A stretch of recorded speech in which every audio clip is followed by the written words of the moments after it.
I am part of the cosmos. I come from light years and galaxies.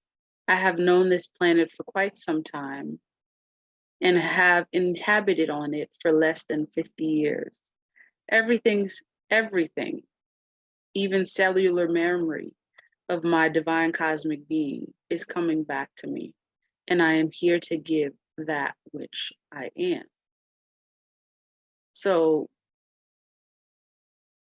that kind of speaks for itself. And I'd like for you to actually do this exercise once in a while and ask yourself the same question.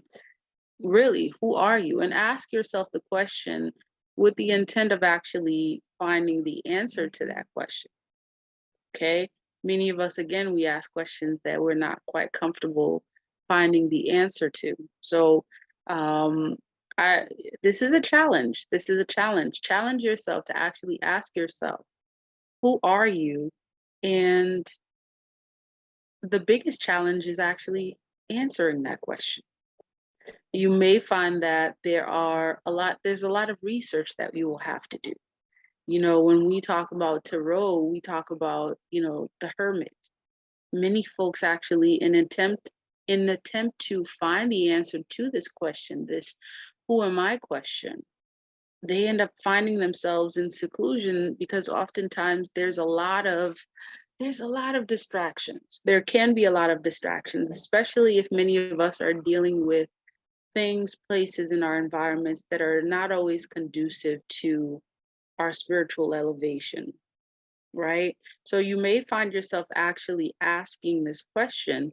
And on your journey to answering this question, you may actually find that you may have to seclude yourself. And many of you may have already done this, where you found yourself in the period of some seclusion, trying to figure things out, trying to figure out your life experiences. Why did this happen? Why am I part of this family, or why do I live here? You actually ask yourself questions, and in an attempt to find the answer, you find that you have you may have secluded yourself, like in many different cultures. When individuals are going through this process of initiation, um and if you really want to know about this initiation process, you can read this book called Of Water and Spirit by Malidoma Patrice Somé, where he discusses this process, his process of initiation. Actually, the whole book is based on him being initiated into I believe it's the Dagon culture, if I'm not mistaken. He's definitely from the continent. And in this process of him being initiated, he gets taken by the elders, from his village. And this is him and a group of other young men who are on their way to becoming, adults. They are taken from their village, put into this area of seclusion where they're having to basically come face to face with nature, come face to face with themselves. And you'll find that in many cultures, this is the case. Like, folks going through shamanic initiations, any type of spiritual elevation, which you may find is that the individual goes through this period of seclusion. And you may even ask yourself, why is it that they need to go through seclusion? If the world wasn't the way it was, right? If there were not so many distractions, perhaps it would have been different. And we also know that these are like cultural rights, that are highly respected within various cultures, because the idea is it's teaching the individual that to rely on that self, to rely on that God self, that who am I, right? There's if you watched, biblical stories regarding, very spiritual figures, like, Moses, when he went into the burning bush, that whole story. And he came, basically he was by himself, and that was an initiatory, type of experience, where he came across this burning bush and he began speaking to the Most High. And where is the Most High? Within. And when he asked the question, who are you? The voice that Moses heard was, I am that I am. Okay.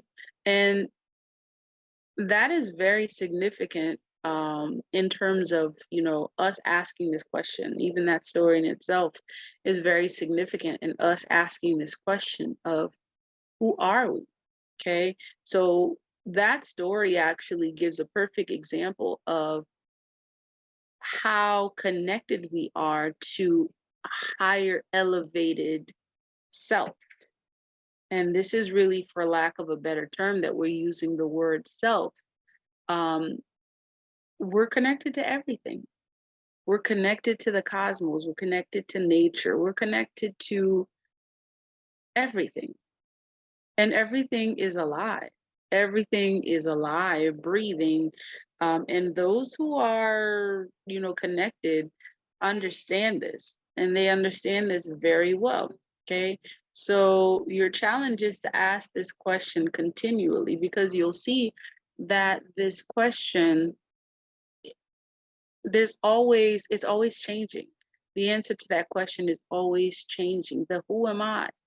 You may find that one day this is, you've defined yourself as this, and then the more information, the more input you get and connection you get, that who am I changes. And even that change in itself is a reflection of our God self, okay? Our God selves. And speaking of the God self, we get to understand this concept of God energy. And we've described some of what that is just previously. What is that God self? That God self is being able to ask yourself that question, who am I? And provide an answer to it. And even go further, once you find the answer to that question, you get to uncover further how to bring that God self into your repertoire, right? How to assure that you